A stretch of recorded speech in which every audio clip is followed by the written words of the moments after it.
Welcome to day 23 of 4 weeks in the Word. I'm Lisa Poland, and you probably know me from the worship team or the Hearts and Handcraft group or gals. Today our verse is Romans 8:28 and 29, and we know that in all things God works for the good of those who love Him, who have been called according to His purpose. For those God foreknew, He also predestined to be conformed to the image of His Son, that He might be firstborn among many brothers and sisters.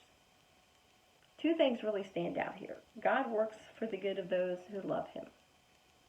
There aren't many people who, in today's society, who will work for your good. Most people work for themselves. So if God is always out there, no matter what, God is out there working for our good, because He loves us and because we love Him. And that is His plan for us, is good things. He doesn't plan bad things for us.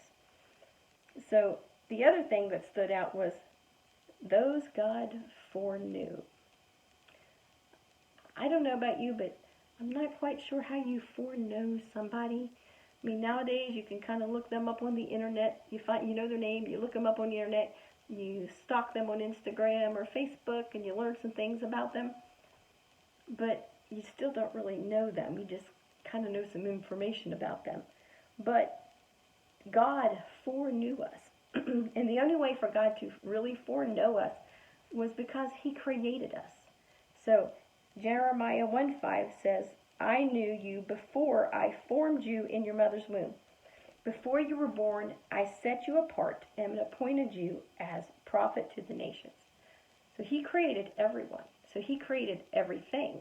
So He set us all apart for the purpose of worshiping Him and telling others about Him and living for Him. So He wants us to be like Jesus, which those are some really big shoes to fill. It's going to be hard to live like Jesus because Jesus was sinless. None of us are sinless. So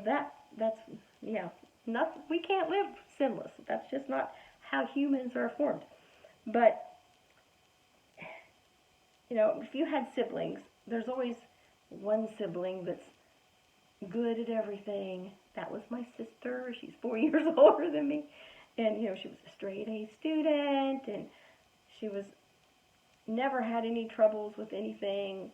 I mean, her only failing in life was an inner ear problem that gave her earaches all the time, and that's not her fault.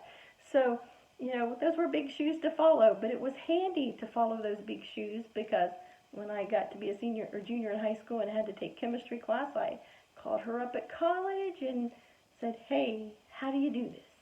What is this? I don't understand. So she was able to fill me in on all of that and get me through chemistry class. Not with the straight A's that she had, but I didn't do too bad. So it was good enough. I took it. But, sometimes they're big shoes. But like siblings, though, we don't have to compete for that love. God gives us that love. He is the best Father of all. And He wants us to be His children. Children of God, just like Jesus. Children of God. And have other brothers and sisters. Our brothers and sisters of Christ are really everybody God made. I mean, especially those at church. And if we want our friends to be children of God, then we should bring them to church and teach them about God and about what a loving Father He is and what a good sibling, older brother, Lord, Savior Jesus is. Because those are the shoes we need to fill. We can't fill those shoes. Those are the shoes we need to try to be like. Let's see. Those are the shoes we need to follow. There's the term. All right. Thank you for listening today. We're almost through. A few more days. Hang in there. Keep watching. Thanks. Bye. Have a good day.